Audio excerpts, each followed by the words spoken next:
Hello, everyone. Hello, Let'sRun.com supporters club members. Welcome to a special Friday the 13th edition of the Friday 15. We just had the Nuttycombe Invitational in Wisconsin this afternoon. Plenty to break down from that. The NAU men and women become the first school to sweep the titles on the team side. Dominant victories for both squads. Individually, the matchup we've all been waiting to see, which I didn't even realize was happening until today, but it happened. Parker Valby, Caitlin Toohey, they matched up for the first time. Season opener for both women. In the end, it was no contest. Parker Valby of Florida, the dominant winner in the women's 6K, setting a course record of 19:17.2 in wet and windy conditions. In Madison, Caitlin Toohey second, 19:29.5.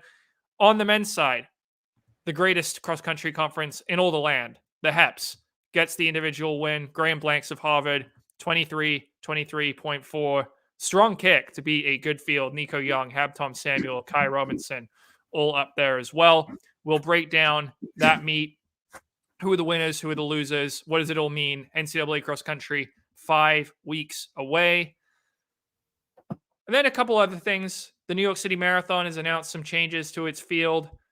Unfortunately, reigning champion Evans Chebet is out. Two-time champion Jeffrey Kamworor is out, but they have added a world champion in Tamarat Tola. The Japanese Marathon Grand Championship, their Olympic trials, the most competitive Olympic trials in the world, will be this weekend in Tokyo, Saturday night U.S. time, Sunday morning in Japan. NAZ Elite has hired a new coach. Have you heard of him? And Gert Ingebrigtsen has already been denied accreditation for World Indoors and for Euro Outdoors, a meet that isn't even taking place until June, but he's preemptively been declined accreditation by the Norwegian Federation. Robert may offer a few thoughts about that one. This is Jonathan Golt. I am joined by Robert Johnson, my co-host, longtime cross-country coach at Cornell University, 8 straight Ivy League track titles. He was the distance coach during that run of dominance. So there's no one in Let'sRun.com more qualified to weigh in on the Nuttycombe Invitational than Robert. That's correct, John. Big day for me. By the way, Google Photos just let me know about 20 minutes ago it's my anniversary. Kind of forgotten. Honey, if you're watching, I love you. If you're not watching, hopefully the flower shop's still open. I didn't forget last year. That was my 10th. Today, a lot was going on. But, yeah, I'm super pumped because family friend Graham Blanks has won the Nuttycombe individual title. I've only had dinner with one NCAA athlete in the last year. And they win this meet today. Coincidence? I think not. Plus, myself and Harvard coach Alex Gibby have a lot in common. We coach individual excellence, but never the HEPS cross country team champions. So, yeah, Robert, it's pretty incredible. Harvard had a good race on the team side as well. They were 6th here. Princeton, who usually wins the HEPS these days, was 12th. Do you know the last time Harvard won the men's cross country title at HEPS? Was it like 1978 or 80? 1972. It was 51 years ago. It's kind of crazy, but they've got a very strong team. They've got one of the best runners in the NCAA. The HEPS are at Franklin Park, which is basically a home game for them this year. It's kind of, even as a Boston guy, I hate to see it at Franklin. It should be at Van Cortlandt Park every single year. But yeah, that was big news. Obviously, Graham Blanks looked terrific. The women's race was also very exciting. I mean, Toohey Valby. It's funny. Some people said Toohey was running, but we weren't totally sure. Her coach Laurie Hennis said she might not even open up till ACCs. And then suddenly it's the start line, and I'm like, wait, Parker Valby is here. Caitlin Toohey's here.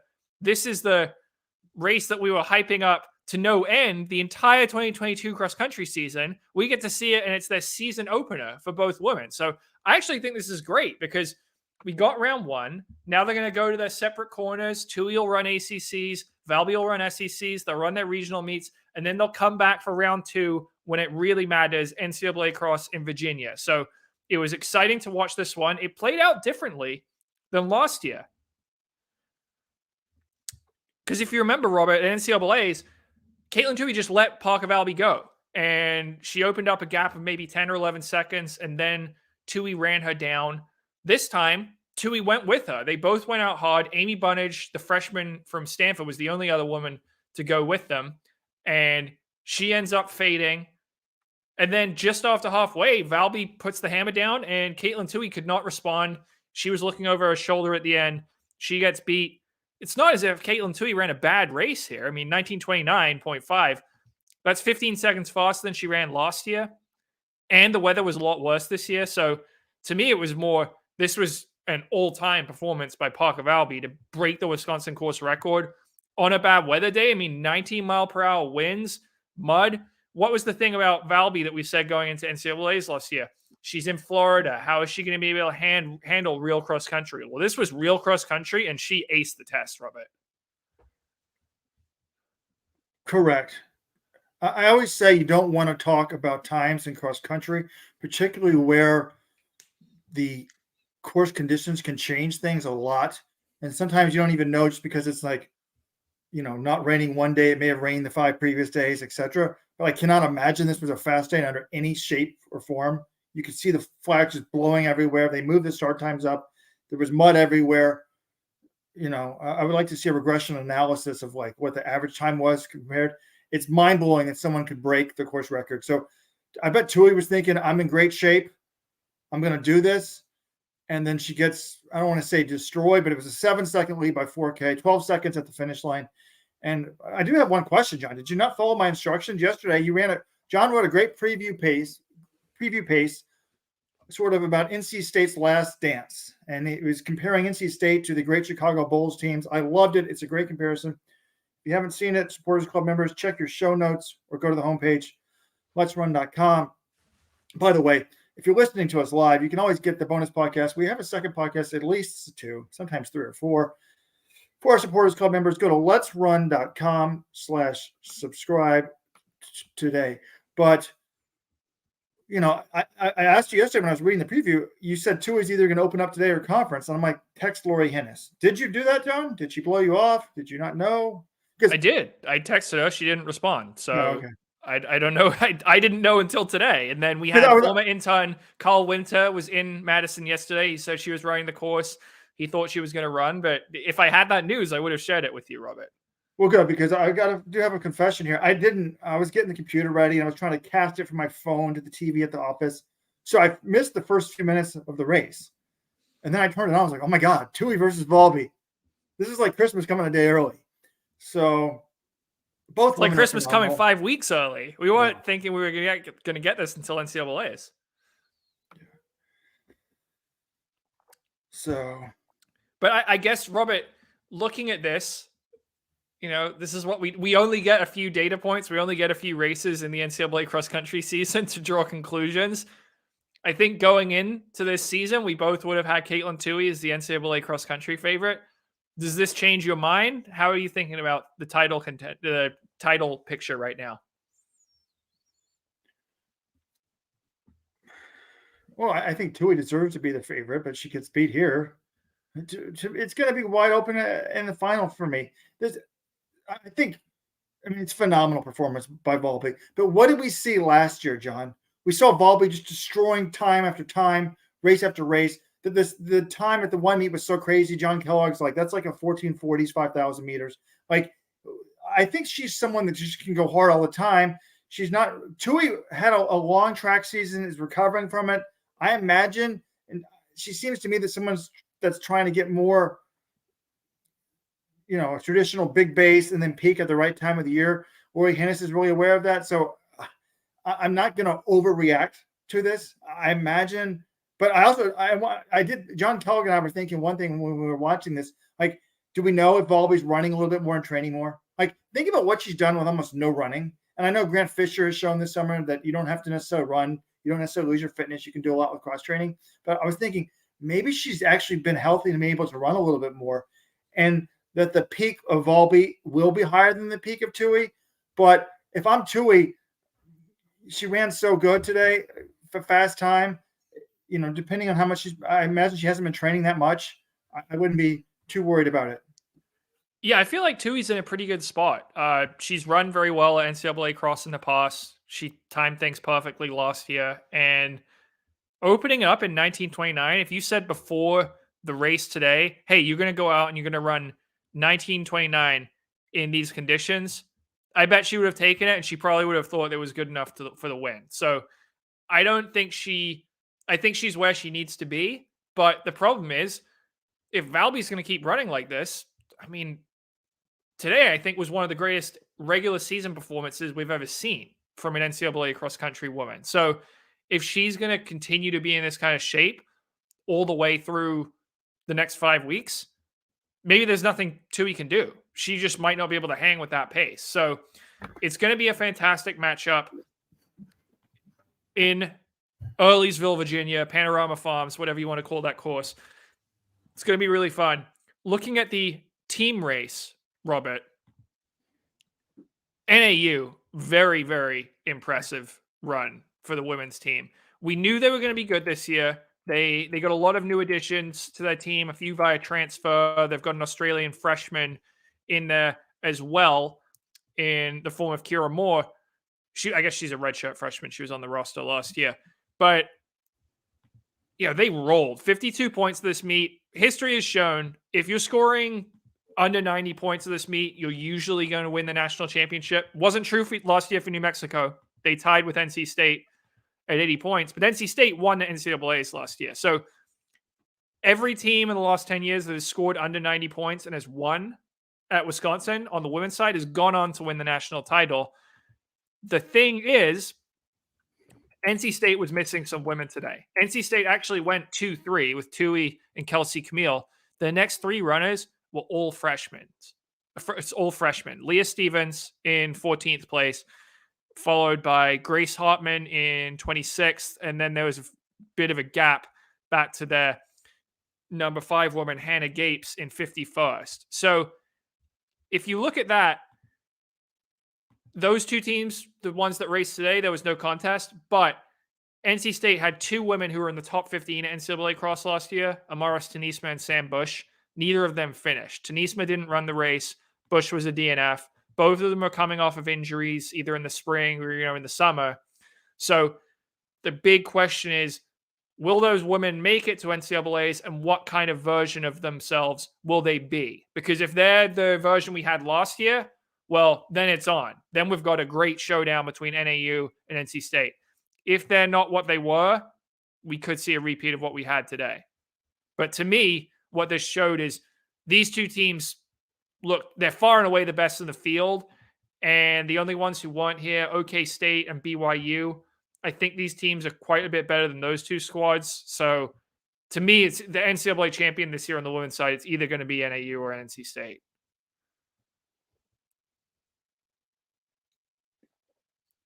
I think you're right on that. I mean, one thing that will help NC State, if they put 2 ahead of New Mexico's 1, I mean, although there were 22 ranked teams here, so I'm like, it's going to help. But the more superstars you have, the more it helps you at NCAs. You're going to have, I guess, the individuals don't count the team scoring. That was what I'm saying. So the bigger the meet, the better up front. The better your 1-2 helps. But it was pretty close through 4 today. It was 34 for NAU, 45 for NC State.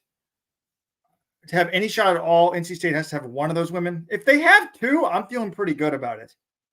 You know what I'm saying? Yeah, I mean, you look, the number 5 scorer scored 50 points, but if you're putting in 2 women in the single digits at NCAA, that's probably what they'd be in the team score.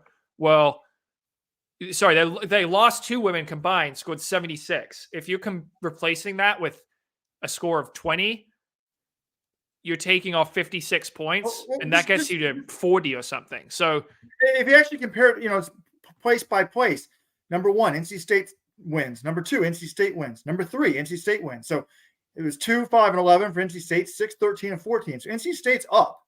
Then 4, it's almost a wash. They're 15th and 17th with NAU slightly ahead. So there was literally a 3-second gap there between those 2 runners. And then they get destroyed at number 5. So they sat out 2 superstars. They're going to beat them through 4. Well, Bush didn't sit out. Bush dropped out. She ran and she didn't finish. So that to me is like, you can't just pencil her in. So my math must be wrong. I said it was 34-45 NAU to NC State. NC State was actually ahead through 4, right? No way. No, NC State didn't win head-to-head at number 3, and they didn't win head-to-head at number 4. I don't know what you're talking about. Through four women, NC State has got 2, 3, 14. That's 19, 26. That's 45 points. Northern Arizona has 4, 8, 12. That's 12. Plus 12 is excuse me. What I was 24, looking at, 34. I clicked on the wrong button. This was interesting though. This is worth my mistake, full disclosure. But I was looking at the 4K splits. So Bush must have been up there because they were winning through 4 at 4K. It was 2, 5, 11, 17, and 6, 3, 14, 15. And then if you can get a 5th, you're okay. Otherwise, you get destroyed. Yeah. So that's not a slam dunk. I don't think anyone can say like, oh, we know for sure. We're going to have questions, which is fun. That's kind of interesting because last year we kind of went in and think, yeah, NC State, if they run their best, they're going to win. Now there's these wild cards floating around with Tanisma and Sam Bush. So that'll be interesting to watch heading into NCAAs. Any other thoughts on the women's race, or should we go to the men, Robert? Yes. For a while there, I was jealous of any coach younger than me. But now that I've been retired for more than a decade, John, I shouldn't be petty. But I'm definitely rooting against NAU. It's hard to root against Flagstaff since Let'sRun.com helped put that town on the map 23 years ago. Founded the website when we were training there. But I'm definitely rooting against NAU on the men's side and the women's side. You had a great stat there. Obviously, Mike Smith can coach women because didn't he coach a women's title at Georgetown, John? He was not the head coach. Oh, okay. Chris Miltenberg was the coach when they won, but he put them on the podium. I think, he was decent. I mean, he's coached women's pros. He coached Nikki Hiltz. He coached them to the U.S. title in the 1500 this year. So it's not like the guy can't coach both sexes. But the NAU women historically haven't been very good. And I'm going to admit I'm a little bit of a traditionalist. It bothers me. You had a great stat in here. More women in NAU's top 7 today ran for in New Mexico 3 than NAU 2. So last year. But I'm just saying, like, it's just there's a big thread on coaching. And I forgot which thread it was this week. Someone's like, "Oh, we're going to talk about the Hokie NCAA Elite." Someone's like, "It doesn't really matter. Coaching, the workouts are not that important. It's about personality and relating to the athletes." I'm like, no. You obviously don't understand coaching, whether it's high school, college, or pro, particularly college and pro. It's about recruiting. So they've done a good job. And I don't root against schools. I mean, you're allowed to get transfers. You're allowed to get international athletes. All the best NCAA cross-country teams of the last decade or two have done that. So, look at NAU last year. They won the title in part because they had George Cush, who's a transfer. Now they've got another big transfer, Aaron Leshiras. He ran great for them today. I mean, it's how every team has built. Almost every team has built the squad that way. I think maybe you go back to Syracuse and Colorado.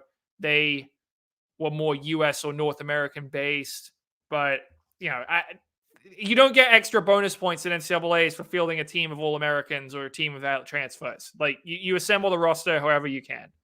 So it's true. But I do love my friends at Syracuse. They were doing an All-American until they got Justin Knight. And then they decided, hey, well, he actually lives closer to Syracuse than almost anybody in America, which is true, but he's not from America. But anyways, shout out to number 30, Oregon State. They finished 7th overall. But let's turn to the men. Yeah, men's race, very different in terms of how it played out. There's a big pack, and it stayed that way almost the entire way. There was no one trying to break away like Parker Valby. And I was getting excited, Robert. There were a lot of good guys. I'm like, usually when I go into a cross-country season, it takes me a little while to know who the main players are. We've got people graduating, and I'm looking at the front pack. I'm like, all right, I already know about Habtom Samuel, the New Mexico freshman, because people have been hyping him up. He won Roy Griak. And then a lot of the other guys in the front pack are people who've been around for a while. Graham Blanks was runner-up in the 5,000 outdoors. Nico Young We know all about him. Kai Robinson, double NCAA champion. Parker Wolf, all these people.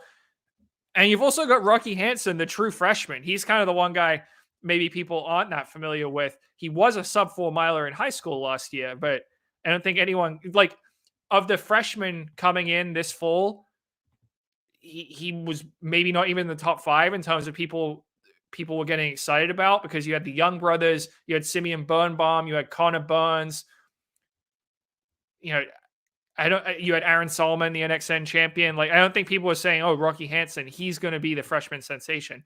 He was great. We'll get to him in a minute. But yeah, it's this big pack. And I'm thinking, okay, it's going to be similar to last year, where it's just decided in the final 100 meters or so. And if that's the case, Kai Robinson, who won last year, who won NCAAs on the track in the 5K and 10K, that guy's got the best kick. He's going to win. Didn't play out that way at all. Graham Blanks just put the hammer down with about 430 meters to go. Gets a gap almost immediately. He was just running solo that home straight. He was a second or two ahead of everyone else. Held on to win. He takes the win by 2.7 seconds over Nico Young, who's second for the second year in a row. Hampton Samuel, who I thought was the favorite coming in, given he's run 27:20 in the track. He's a 2-time world junior medalist. He was third. It's not like he ran terribly, but he was third. Kai Robinson fourth, Jackson Sharp fifth, and Rocky Hansen, the true freshman from Wake Forest, was sixth. So how'd you view this result by Graham Blanks? We knew he's good. Obviously, he's run well at NCAAs before. He was sixth at NCAA cross last year, but I didn't expect him to kind of, I don't know if you would call dominate, but there wasn't really anyone that close to him that home straight. So what'd you make of this result, Robert? Well, I mean, this is a guy that ran 13:27 before setting foot on Harvard during his gap year. Took a year off during COVID, right? I mean, was that the U.S. junior record, or was the fastest any Americans run before college or something like that? I don't know the stat, but big win for him. It's, again, my family and my parents are like best friends with his great aunt. So that's how I've known him. Like, oh, do you know Graham? I'm like, oh my God, you're related to him? He's amazing. And but he's never had I think it's a huge win for him, because what was his Achilles heel coming into this? The kick. He was like a grinded out guy. And like, how do you succeed in the pros if you're a grinded out guy? Plus, he had not done well at the pre-nats the last 2 years. He'd been in the 20s? Is what you told me right before we started, John? Yeah, which is fine, but he said afterwards he viewed that as a learning experience. Obviously, he ran a lot better at NCAA cross than he did at Wisconsin last year. Yeah. But I think he's a fearless runner. He's very tough. But that, just to see them blow away the guys at the end was great for him. I thought he ran a really smart race. Obviously, I was kind of paying attention to him. He just sat in the back and was running in 9th and 10th. And if you had watched this race, you kind of would have thought, oh, Kai Robinson's the top dog. He was kind of in the middle. It seemed like in second place, just waiting. I'm like, okay, so when does he decide he's just going to blow these guys away? And that didn't happen. But I think Blanks mentally, as long as you're feeling good, just save energy, and not in the back, because it was a big lead pack. And then he moved up briefly, maybe with like 1,000 to go. And then I'm like, oh, he's going to go for it. And then he kind of fell back again. I was like, oh, maybe he's not. And then the last 400 was, sensational. So congratulations to him. I didn't like the announcing on this race, John, in the sense of like, this is a lot different than the women's race, obviously. But they kind of act like it was unprecedented for this to happen. And I believe it was the NCAA's at Wisconsin, was it not? Where everybody just stayed in the lead pack until like 400 meters to go. Was that the one that I missed when I missed my flight? Yes, it was a great one. That was the Morgan McDonald versus Grant Fisher duel in the snow. And yeah, that one was basically a track race. Everyone was still in it at that point in the race. And yeah, good memory there, Robert, even though you weren't there. Wasn't my fault, John. They wouldn't let me pack a bag or something if I was leaving 40. I forgot what the excuse was. I mean, I still can't believe you thought it was a good idea to fly to Wisconsin on the morning of the race from Baltimore to Madison. I mean, I could have told you that wouldn't have been a good idea. John, when you have a 1-year-old child, it's tough.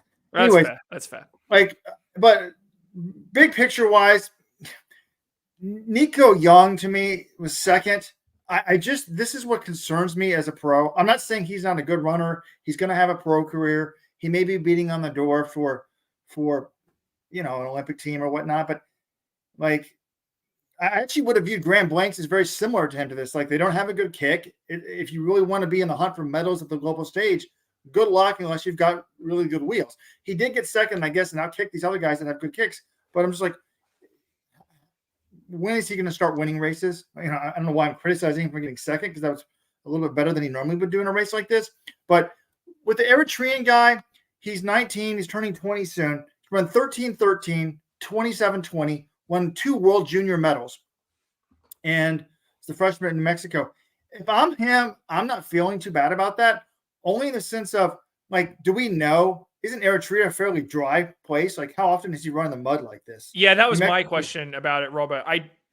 We could see conditions like this in Virginia. You never know the middle of November, but if it's a little better, that was my thinking as well, is maybe he's even better in that race. So third place, I think it's a fine result for him. As might Kai Robinson be. So yes, I don't think we want to overreact to. Look, on the women's side, there's 2 women better than everybody, right?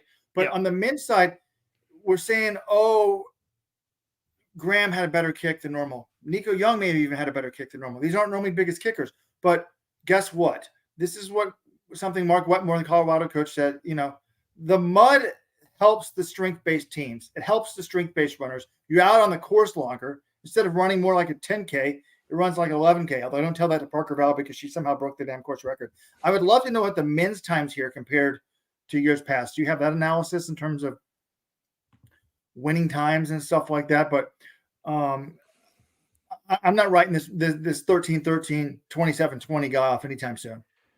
No, I think it's going to be similar to last year. Charles Hicks got beat during the regular season, but I don't think people were writing him off as someone who couldn't contend at NCAAs. I don't think, maybe if you had to say, is Blanks the favorite now? Some people might have him as that, but I think you would also say that Samuel's going to be in the mix. Robinson's going to be in the mix. These guys, it's not like, this was like, oh, we clearly have a defined number 1, number 2, number 3 at this point. In terms of the times, this was on the slower end. It was 23-26. Previous years, we had Kai Robinson win last year in 23:09. Wesley Kiptoo the year before that, 23:11. But then Edwin Kurgart ran 23:29 here in 2019. Justin Knight won in 2017 and in 23:38, and then 23:53 the year before. So it's not that slow, honestly, but it is a little slower than the last 2 years. Yeah. No, I'm not making him the favorite. Absolutely not. I'm still got that. Just based on track. I mean, I'm sorry. I'd go with the New Mexico guy, and I'd go with Kai Robinson. Although Robinson was 10th last year. Yeah. I think that's probably how I'd view it as well. But Nico Young could win. Drew Bosley was 8th. He won the Virginia Invitational a few weeks ago, and I thought he'd be a little further up, but he seemed like he was struggling on those downhills. Like, it's tough when you're going downhill and it's really muddy. You want to find some footing. He was almost exiting the course to make sure he didn't go down. Robert, let's praise Rocky Hansen, though. Look at the guys he was up against. These are proven NCAA commodities. Nico Young has been a star for a number of years. Habtom Samuel is a 27-20 guy. Kai Robinson is a double NCAA champion. Rocky Hansen was 1 second behind Kai Robinson, 1 second behind Habtom Samuel. And this is a true freshman who, at Foot Lockers last year, he was only 11th, Robert? Is that right? Like, it's kind of crazy to go from that to being one of the best runners in the NCAA almost immediately. Yeah, in case you know what I'm talking about, Wake Forest freshman Rocky Hansen is from North Carolina. I mean, we knew he was good. He ran 358.23 in the mile and 835.22 for 2 miles in high school. So that's like 835, I think, might be the third, fourth fastest time. But yeah, it's only 11th in cross country. But yeah, the year before that, he was only like 38th in the regional. So I should ask, I guess I can say his name. I never give him the credit that he deserves. The guy that told me that Donovan Brazier was better in high school than Grant Fisher. My friend Chris Katzen, who now runs Run CCG. If you're looking for high school coaching, go to Run CCG. Google it and you'll find it. Great guy, great coach. I think he told me, maybe I'm making this one up, but because he spent some time in North Carolina, I think he told me, Rocky Hansen's going to be the man. So to me, this is like, it's wild how good he is. We knew he was great at the track, but it looks like now he's going to be amazing in cross country. Also, high school times, Robert, it's not like this guy was the number one recruit. Like Birnbaum was running better than he was last spring. Connor Burns has run really fast. Like Lex and Leo Young were getting all the attention in cross country last fall.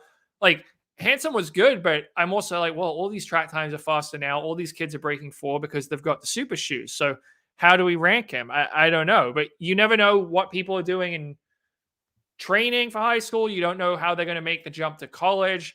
Clearly, whatever John Hayes is doing with Rocky Hansen, it's working very well. So also great name, Rocky. I mean, that's just a fun name to have to say and to hype up. So great start to his career. Excited to see what he can do moving forward. Team-wise, this is about what we expected. NAU rolled in this one, 76 points. BYU second, 162.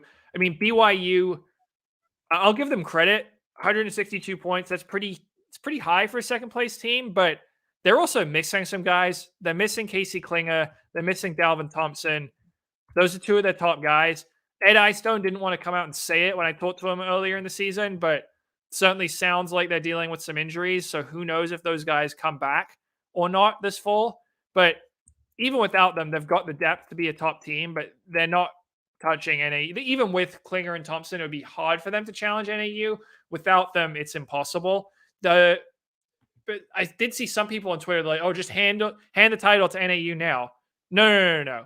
Oklahoma State is still very good. They've got some returners from that team that tied NAU at Nationals last year, lost on the tiebreaker. They've got some serious reinforcements from Kenya as well. So until we see those 2 square off, I'm not handing anything to NAU, but 76 points at Wisconsin, that's a good score. This is basically like about what I expected from NAU, and they've got I guess the one thing that is good for them, Theo Quacks had a pretty good run. He was 25th today. He was their 3rd man. Fourth man. He's a guy who hasn't really played much of a role in cross country in years past. So to see him running well, and then Brody Hasty was only 43rd. He was their 6th man, but we always know Brody Hasty finishes in the 30s or 40s at Nationals. So he'll probably be moving up comparatively in their next race. Overall pretty good run for NAU, I would say. 76 points, getting the win. And as Bruce Broadcaster on YouTube asked, where was Colin Solomon? Where was Aaron Solomon? I'd love to know. Yeah, they won in the B race. Colin Solomon had a pretty good track season last year. I thought he'd be contributing across. He was in that top 7 last year, so it's kind of amazing to believe. Aaron Solomon won NXN last year, but I don't view him as a cross country guy that could help NAU. And Rocky Hansen's up there, going to probably be top 15, top 20 NCAA, maybe even top 10. So big run, for Rocky Hansen. Since we're talking a little bit about the Newberry Park guys, we got to talk on the negative side today. And Stanford men, obviously defending NCAA champion Charles Hicks has gone pro. The other stud has transferred out to University of Texas for a 5th year. Help me out, John. Devin Hart. Yeah, he was 17th today. I mean, he graduated. He's doing a grad year at Texas. So that's going to decimate their team. But Stanford, which has been top 20 every year at NCAA since, I think you told me, since like 93 or 94, was only 20th in this meet. And, this is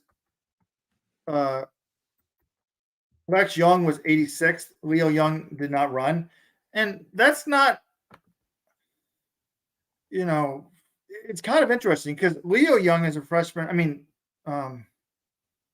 Nico Young as a freshman was right out the top of the NCAAs. His brothers have run faster than him in high school, right? But I didn't expect them to be like top 10 NCAAs as freshmen. Like 86 is kind of maybe where I would have thought they would be. Am I crazy to think that? So I think a lot of people are like, what's wrong with them? Stanford's just down. They lost a lot of talent.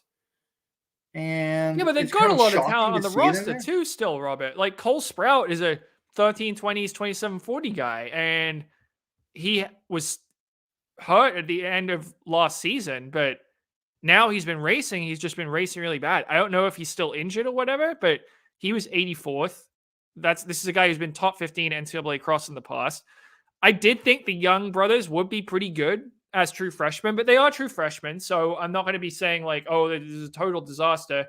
Also, Nico Young was fourth as a freshman at cross, but that championships won until March of 2021. So he had the whole fall to get used to training at altitude, training in Flagstaff, that sort of thing. So I don't know. I'm surprised the young brothers haven't done more, but I'm not going to be like, criticizing them that much. But at the same time, this is Stanford University, Robert. Everyone on this roster has talent. To me, Stanford should never be finishing 20th at Nuttycombe. I know they lost Charles Hicks and Devin Hart, but it's just kind of crazy to me. Like, I don't know. Kai Robinson's the only guy who really had a good race for them today. So we'll see what they can do. But that was surprising. And then Wisconsin, another blue blood of men's cross country, was 22nd. And like Stanford, the number one guy, an Australian, ran well. Jackson Sharp, he finished 5th overall. Everyone else kind of far back. I mean, they came into this meet ranked 4th in the country. They finished 22nd on their home course. They didn't have Bob Liking, who's one of their best guys, 2-time Big Ten champion in cross country. But I don't know. It's hard for me to explain what's happening with those two teams right now. Yeah. But NAU, BYU 1-2. How about some love for upstate New York, where I used to spend 10 years of my life? Syracuse, Brian Bell's team, with now Chris Fox as the assistant, had a great race. Third, Cal Baptist, who is moving up from the D2 ranks. This is their second year where they can qualify. They were one of the first teams out of NCAA's last year. But yeah, they were D2 only a few years ago. They were 4th. Great run for them. And Texas. Is Texas back? Texas cross country. 5th overall. Greg Metcalf's the coach there. So that was a good run for them. Colorado, Harvard 6th. Very nice run for them. And Colorado 7th. They didn't run well at all in their opener in Virginia. So this was an improvement for them. One thing I think is interesting, Robert, you're praising Syracuse, upstate New York. You're not giving any praise to that top man, Perry McKinnon, 5th year from Cornell. The guy who, fifth year? The guy's like older than I am. Might be a 7th year. Literally might be a 7th year since. Oh, really? I didn't realize he was that old.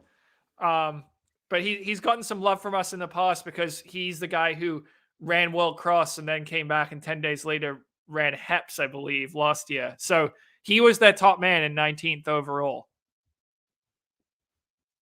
Yeah. Anyone who went to Cornell, I've got a somewhat of a smart spot, but this is tough for me because he's tough. He runs World Cross and HEPS, but he literally turns 26 before the end of the year. December 30th. Wait, how is he still eligible at Cornell last year then? Okay. High school in Canada, they do 13 years anywhere he lives. So we got an extra year of high school, an extra year of COVID, and then maybe a medical redshirt. Maybe I'm exaggerating. Maybe I'm doing an extra one there. But definitely the COVID year and the high school year. And then could you get a medical redshirt on top of that? I mean, I thought the Ivy League was kind of against any sort of redshirt in any form. You would just give those 5th years, you'd use them somewhere else. But okay, yeah. I mean, it's a good run for him, but 25 is old. We kind of owed it to Syracuse a little bit because, we sent our intern there last year, Carl Winter. Great guy, great intern, but didn't really help him in cross despite being a sub 4-miler. So they had to go 10K route this year. Not that I know Perry or anything like that. But, yeah, I think that I was wondering when I looked at Texas, because they're historically not good at cross country, and they're just more of a track and field program, and they normally sort of get that second spot in the region and make cross nationals. The thing that hit me was, okay, they got the star recruit from Stanford, which helps a lot, because if they don't have him running number 1 for them and you replace 5 with 6, they would have scored 140 more points. They would have been, one stud like that moves them from 15th to 5th, literally. So one transfer from Stanford. They're 15th. We're not talking about them. We're 5th. Wow, Greg Metcalf's doing an amazing job. So that's part of coaching bothers me, but I guess it's like Colorado football. I mean, if you can't recruit, whatever.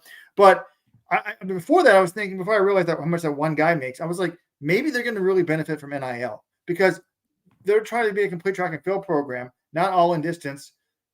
They don't maybe have that many scholarships for distance, but if they can get some, maybe they can go with the Tennessee model, the other orange and white school, the Tennessee. I heard what Tennessee is doing is the track scholarships are going to the track guys, and the NIL boosters are giving that to the cross country guys. So they're double dipping and getting extra scholarships. And there's nothing wrong with getting extra scholarships if it's in the rules. It kind of bothers me, but hey, at Cornell, one of the reasons why we had a really powerful regional level track team and had some guys winning national championships is we had way more scholarships at Cornell, even though there are no athletic scholarships, than most NCAA track teams. It's 12 and a half scholarships on the men's side. We had like 80 guys on the track team, and most of them are on financial aid. We probably had the equivalent of 30 or 40 full rides. And that wasn't because based on how fast they run, it's based on how much money their parents made and whatnot. So just I did kind of think, wow, could NIL be benefiting Texas? I have no idea. It could be. I mean, Devin Hart, getting that 1 star really can take a decent team to a great team. But the other thing, I asked Greg Metcalf, I'm like, you guys could be a top 10 team this year. How'd you do this? How'd they get good? And he's basically like, well, we're just trying to get every Texas kid. Texas has it's the second most populous state in the union. And it's not like it's always a cross-country powerhouse, but you're going to get some good kids. And if you look at that top 5, outside of Devin Hart, all the other ones are Texas high schoolers. So if you can just get like 3 or 4 of the top 5 Texas kids every year, you're probably going to be doing something. That might be good enough to be a top 10 team. So it's interesting to see if they can keep it going. But this was a test. Like Texas, it gets hot there. You don't really see this mud and rain. For them to be able to run well in the tough conditions, that's a feather in their cap. But, a few other things about the men's race. Let's move on to some other stuff, John. My Princeton Tigers came in only ranked as the 23rd. There were 23 ranked teams in this meet. They were the 23rd ranked team at number 29. They finished 12th, so they overachieved. And how about unranked Furman? They were 9th. That was good. Unranked New Mexico, 14th. New Mexico with 2. They also have a Kenyan freshman that was like 18th, so they're much better than people thought. But the post on YouTube from Bruce talking about Simeon Birnbaum. So Oregon was one of the prominent men's programs not at this meet. Obviously, Oklahoma State's the biggest. And the question is tomorrow at UVA, the pre-nats, do we see the Oregon freshman running? Simeon Birnbaum, he says Simeon Birnbaum is the standout of the generation. I agree. I'm extremely high on Simeon. I'm 5 times higher than I am on Connor Burns. Connor Burns' dad was a college coach. When you're raised by a college coach, you should probably be better than when you're in the middle of North Dakota or South Dakota, wherever you're from. But if you're an Oregon fan, this is what I've heard. Don't want to reveal my sources. I've heard that the Oregon boys will be running, the freshmen. Now, the person said they would be unleashed at the conference meet. And they're going to shock all the people. They're going to think, oh, they're redshirting them.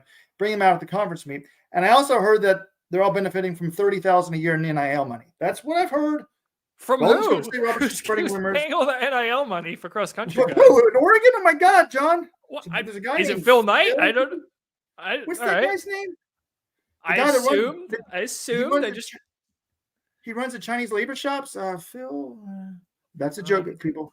It's all in Vietnam now. Or it used to be in Vietnam. All right, Robert. Are you sure there's not just Dr. Pepper in that thing? You're getting a little crazy right now. I'm wondering if you're drinking or inhaling something else. I'm not sure. But Robert, wouldn't this be a boss move if they show up in the conference meet and you've got all these freshmen and they're wearing red shirts on the side of the course, and then right as the race is about to start, they all just rip off the red shirts. You've got Oregon O's underneath. And it's like, we're going for it, baby. I think that would be a lot of fun. They should run this year. I mean, my thinking on this is, if Birnbaum, Burns, and Archie Noakes, the Aussie superstar, if they're all as good as we think they will be, they might not be sticking around for 5 years anyway. They might want to leave early or do other stuff. Like, use one of their years now. Get them out there, get them running, and it's not like Oregon plus Haywood Field plus Jerry Schumacher, you're going to continue to get good recruits. It's not as if there's going to be a talent issue in Eugene. So, to me, I think it would be best for them to run, or would be best for the sport for them to run? Plus, look at the results today. Washington was god awful. They were like, what, 27th or something in this race?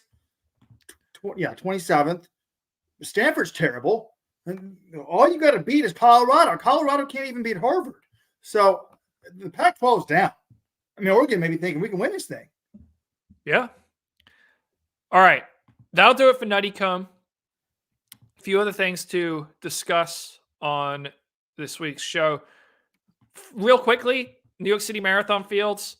I mean, this is just a bummer. No Evans Chibet, who had been unbeatable in these kind of races. He won the last 2 Bostons, won New York last year in a pretty good time. No Jeffrey Kamworor. That's 2 of the biggest headliners. Y Squared's out. Yalomzov Yahalo on the women's side. I mean, they're still going to be fun. This women's race is still going to be very good. Bridget Kosgei, Letesenbet Gide, Perez Jepchia, Helen Obiri, Sharon Lakady. But the men's race is not quite as good now. They did get Tamirat Tola, who's the 2022 world champ, to come in.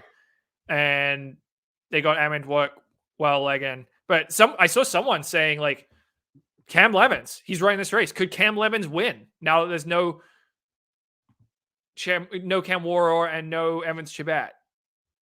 It's kind of interesting to consider. Like, the top guys in this field, Robert, by PB, Tamirat Tola, 203, Shura Katada, 204, Abdi Nagaye, 204, Amdawak Well-Legan, 205, Cam Levins, 205. What about the only Kenyan that I could see? 55? Sorry, say that again. Mosenet Germu was leading the field at 202.55. He's not listed on their professional athlete field. I mean, I'm looking at the press release from August 223. So this is decimating. Are they hiding this from us, or did they already announce that? So I don't know about that one, but he's not in the updated start list. The only Kenyans in the field, Albert Korir, who did win this race 2 years ago, but his PB is only 208. He hasn't run really any fast races. And Edward Cheserek making his debut. Well, hell, his girlfriend or fiance won this race in shock fashion. Maybe he would. Look, Cam Levin's going to win? Absolutely not. But it's devastating. The field's lost at least their top 3 people in this. Like, there's a positive to every. Some people say the glass is half full. Some say it's empty. This could be good for America because maybe an American will be guaranteed to get top 5, which counts as the Olympic standard. And then we don't have to worry about this thing moving in. I know how many other people would they have to like pay off to get them to drop out? I mean, I'm looking at there's some other, it's not going to be easy to finish in the top 5, but the other interesting thing, Rob, well, this is not really interesting, but I woke up, was it this morning? Maybe it was either this morning or yesterday.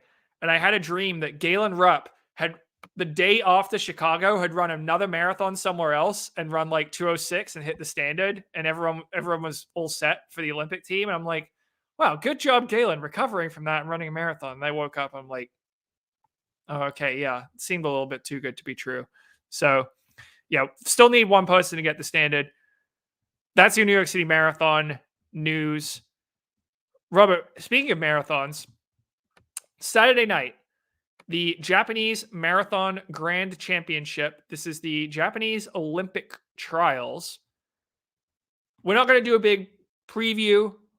Suguro Osako is probably the name most people know, former Nike Oregon Project runner.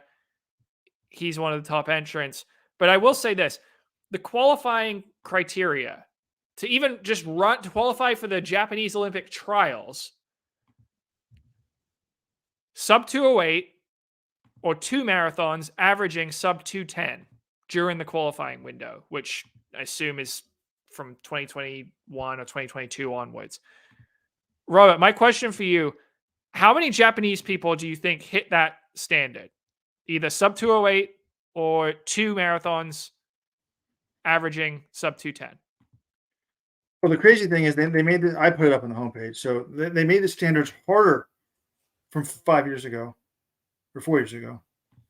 And twice as many people hit it. I think it's in the 60s.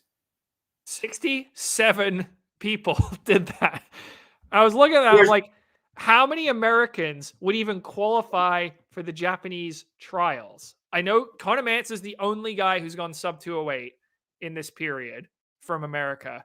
Then I'm like, who has 2 marathons averaging sub 2:10? I Matt think Scott McDonald. Fauble, Mac McDonald.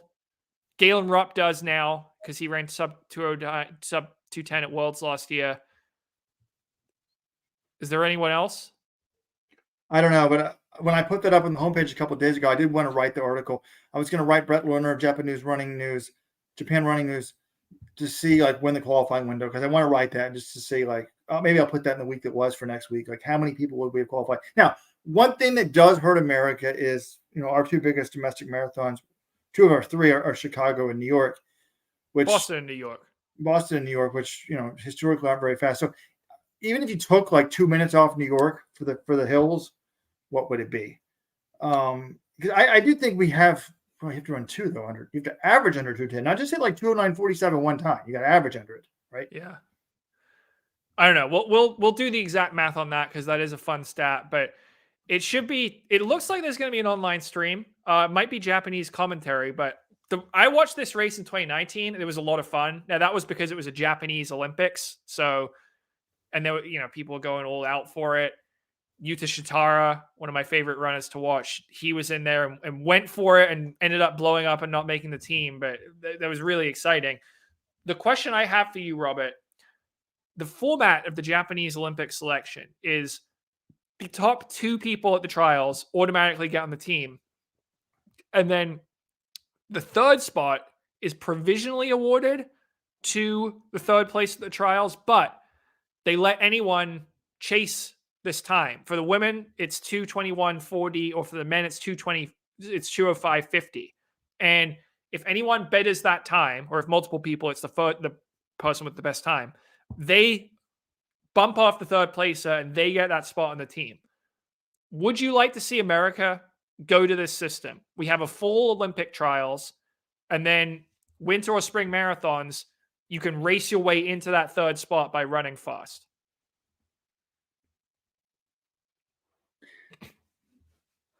I'm not sure if I want us to change. I love the Japanese system, though. It's really cool because you can't just do it in any race, John. It has to be one of their major domestic races. So it encourages people to race again, go for a fast time, go for broke. The drama. So not you just have one Olympic trials. You have like 4 or 5 because you have the one that really counts. And then, so I actually like it.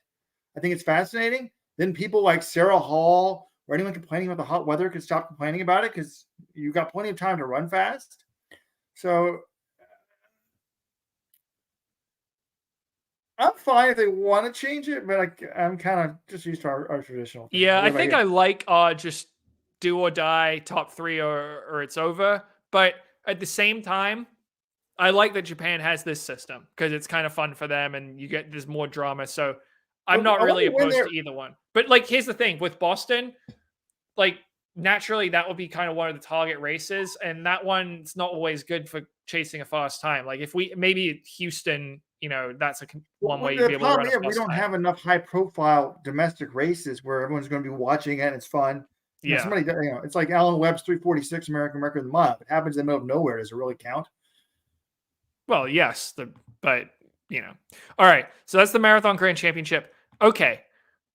But Robert, by the way, it starts at 7 p.m. Eastern Coast time on Saturday night. It's a perfect time to watch. Yeah. Okay. Robert, NAZ Elite has hired a new coach. Can you remember this person's name? No, I cannot. All right. His name is Jack Mullaney. He has been the assistant coach at the University of Portland for the last 6 years. He was not a collegiate runner himself. Some are saying he didn't even run in high school. This is one of the greatest hires one of the craziest hires since, I have to go all the way back to 2002, since someone was dumb enough to hire someone that did not run in college, may or may not have run in high school. Remember when Cornell hired that guy? What was his name? Believe the guy, Robert Johnson, turned out to be now, I guess it depends how you measure it. That man, the track results were pretty good, but they never made NCAA cross and they never won HAPS. So how do we view that person's wait, also, how can you say you don't know if you ran high school cross country, Robert? You either did or you didn't. How do you not know? John, if there's not a live stream of a race, you say it doesn't count. I ran like 3 days a week my senior year because I was hurt. My junior year, I didn't run because the Dallas Mavericks doctor told me I was stressed. I was always hurt and should just quit since I was nothing more than a recreational runner.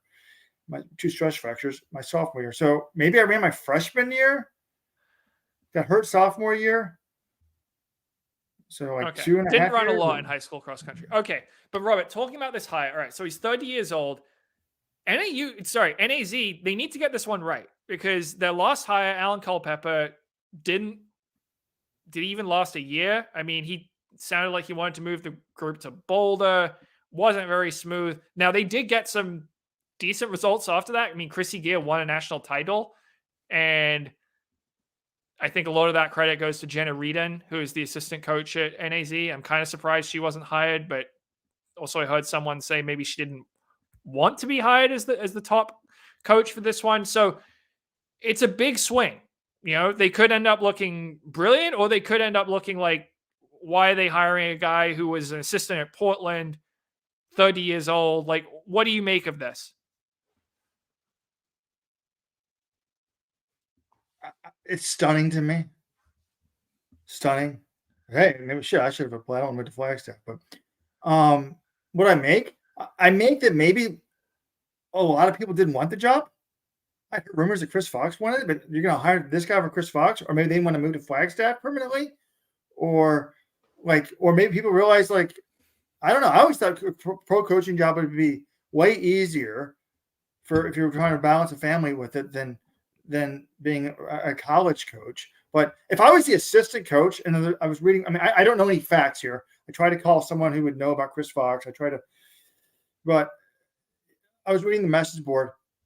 If I was the assistant coach, the woman who's been coaching and doing well, and they didn't hire her and she wanted it, I'd be insulted. Like, hey, I've done a pretty good job on an interim basis. You should at least make me the co-head coach, and I'll coach the women. Someone else can coach the men. We'll split the salary instead of hiring some guy who has been the recruiting coordinator, mainly assistant. Now, to this young guy, all the credit in the world. Didn't run in college. He's got a master's degree in this, and he was doing operations, and he's living the dream. So congratulations to him. Let's give him a shout. I mean, Frank Gagliano was a great coach. He never ran a step in his life. He was a football player. So, oh yeah, I'm not saying you have. I mean, look at. All right, I mean, we're probably gonna get there on our next segment, but Gert Ingebrigtsen, Peter Coe. I mean, there are a lot of people through the years who taught themselves about the sport, and sometimes it actually helps. Like Dathan Ritzenheim, okay, he was one of the best American runners ever, but we've also seen other coaches. Everything comes so easily to them as a pro. They don't always appreciate, it's hard to translate what you've learned. Whereas when you're taking a more objective approach, and also clearly the athletes got along quite well with him when he was taking that visit. It sounded like the athletes were involved with this hiring process, and he got along with a lot of the younger ones. I am curious, is he going to be coaching like Alphine Tulimup, Kellen Taylor, who are both, significantly older than him and coaching the marathon? This is an event, he's been a college cross country coach. I'm kind of curious how that's all going to work. And with the Jenna Reedon, how would he know anything about the marathon? I assume he's read stuff about the marathon, but it is good, Like I said, that's a fair question. People ask the right questions. Again, I never wrote a workout at Cornell. I just got John Keller to write them for me. So it's not like Ben Rosario is not there anymore. He's still involved with NAZ Elite. I'm sure he'll be a valuable resource because he's a great coach. So, yeah, I'm interested to see how this whole thing plays out. I was shocked when they announced the name. I had heard of Jack Mullaney before because Portland has been one of the top cross-country programs, though the last couple of years not quite as good as they were when he first came on board under Rob Connor. But yeah, I don't know. I'm very interested to see how this thing plays out. I was surprised by the hire, but my general rule with coaching hires is I try not to judge it based on the shock at the start. I judge it on their results, 5 years down the road. So let's see. I was going to say, does it really matter? Is this really this is kind of a JV team to the varsity teams out there? But they are good at the marathon. And I was like, I'm going to go count through the roster. How many of them would I actually give a pro contact to? If I was in charge of a shoe company, I would only be giving the pros either to like social media influencers or big time people I thought, could really former NCAA champions. Now they are giving contracts now to a lot of former top NCAA runners that are foreigners that are a lot cheaper, like Mercy Challen got, you'd think would be a lot cheaper. Wesley Kipp too, yeah. I mean, they've got the U.S. champion in the steeple, Chrissy Gear. They have an American NCAA champion, Olin Hacker. Granted, he was about 25 when he won that race. They've got Alfine Tulimak, who's the defending trials champion. They've got Kellen Taylor, who should be a contender, though she is getting Adrian Vildscott, who he had a great season this year, actually. He's very good. He's going to be in the Olympics for South Africa. So, yeah, it's not like they're bereft of talent, but they don't have, I mean, it's not Nike. It's not like the Bowerman Track Club here. But, yeah, I mean, it matters. We don't have that many pro track teams in the United States. So this one, it's backed by a major shoe company. It's got some NCAA champions. It's got some U.S. champions. Yes, this job does matter. Now, it's a nonprofit. So does that mean, can we look up this guy's contracts, or can you only look up contracts for schools and stuff? I would love to know. Maybe they don't pay that much. Is it a nonprofit? Yeah, I know that like they've set it up as a nonprofit because then you get USATF Foundation money. Then they just get Hoka to be the sponsor, the title sponsor. Yeah, it's a smart way to get extra money. All right. By the way, I love Hoka Naz Elite. They're the underdog team. I'm a little bit elitist now. I'm just like, okay, if you can't medal, why are you pro? Which is not the exact opposite of the way. All we wanted to do is have a shot at the Olympic team, and probably half the team is kind of in that boat, and the other half is pretty damn good. You know, maybe expecting to make an Olympic team for another team. So, but it's just I realized the older Let's Run's gotten, the more we're focused on. You couldn't watch the pros back in the day. You know, it was. Now we can watch every race and just obsess about Ingebrigtsen.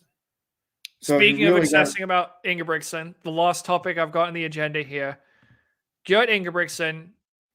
I mean, the Norwegian media just covers the hell out of this family. Like there's always news about them, even if we're not in the season. And the news this week is that he has already been preemptively denied accreditation for the World Indoor Championships in March and the European Outdoor Championships in June. And I think it's along the same lines as why he wasn't given accreditation for Budapest this past year. There is a schism between Jakob Ingebrigtsen and his father.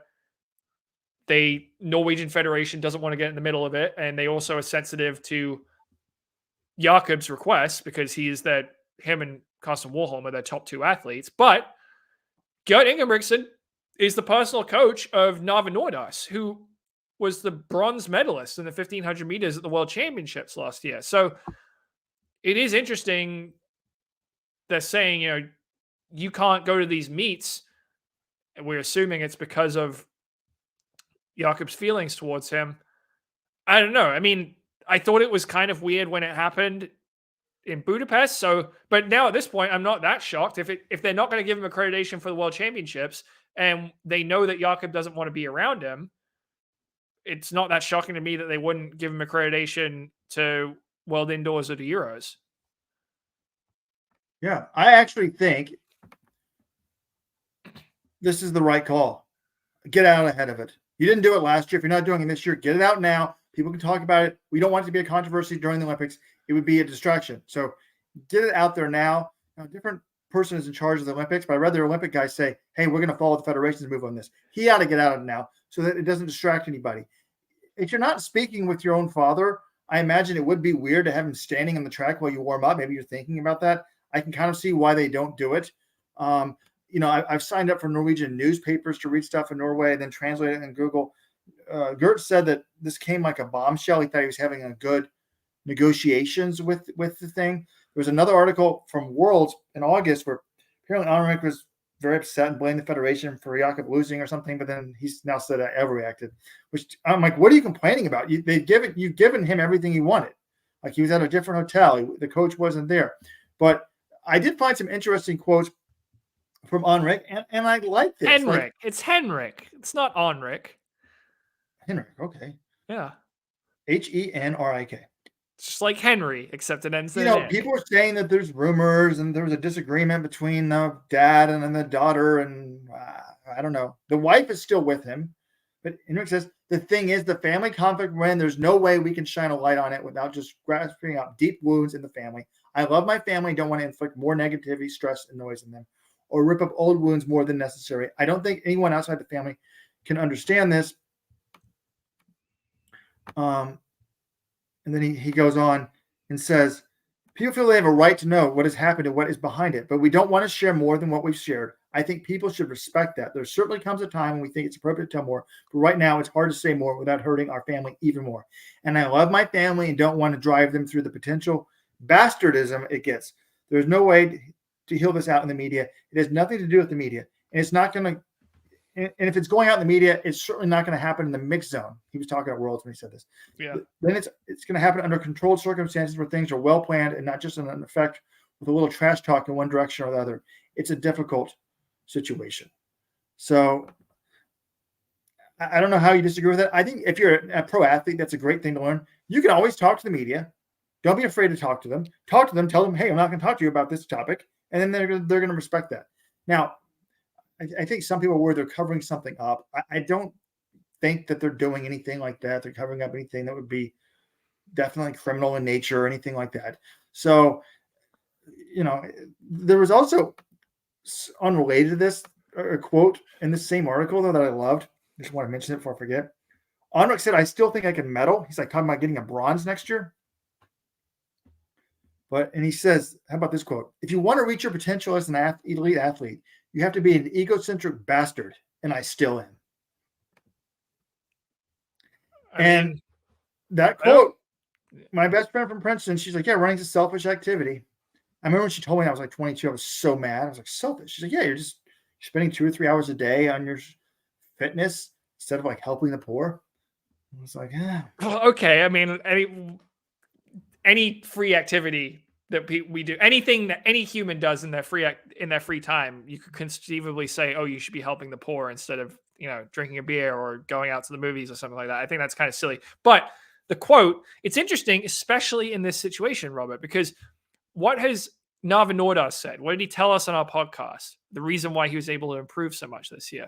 It's because he wasn't in Jakob's shadow anymore. He wasn't having to do Jakob's workouts. He was able to get more attention on himself from Gjert because he was now kind of the top dog in that group instead of following along and doing what Jakob did in workouts, just a little slower. That to me is huge. Like, Jakob, if you're training like him, you're not going to slow down your stuff just so other guys can run reps with you. But at the same time, that's probably how Nordas hits his peak, is he does the pace, especially in this double threshold system, that's appropriate for him. And so now that he's able to do exactly what he needs, his body's responding a lot better. So yeah, it is nice, the idea that everyone can run and we do the exact same workouts and it's great. And sometimes that does work. We've seen Mo Farah and Galen Rupp. They were training partners that went 1-2 in the Olympics. But sometimes different people need different stuff and they're better served doing it on their own. So I thought it was interesting. Fascinating that Henrik would say he still thinks he can medal. He's my age and he was 5th in the Olympics in 2012.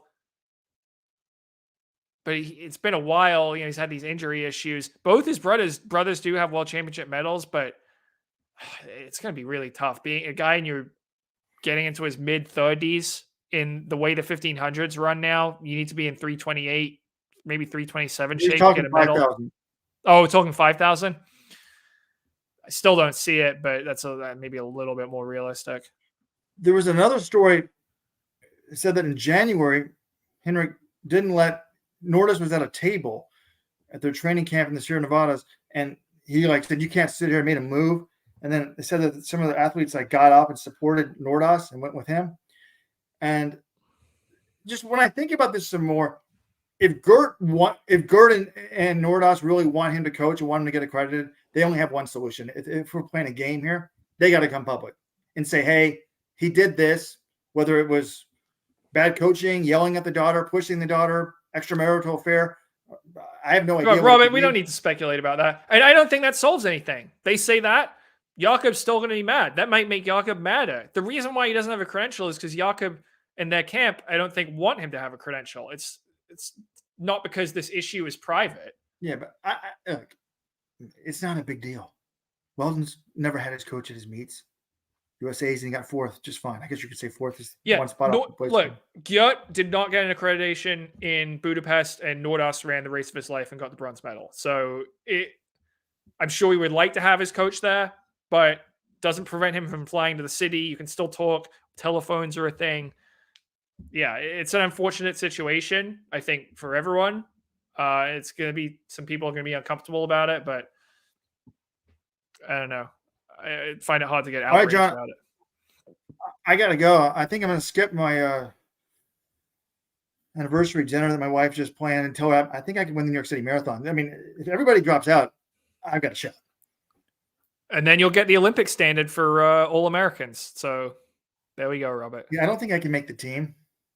You don't need to. You just need to get that standard for everyone. Okay. That is going to do it for the Friday 15. Have a good weekend out there, everyone. Enjoy the Japanese Olympic trials if you're watching them. And we'll be back next week with more track talk. Until then.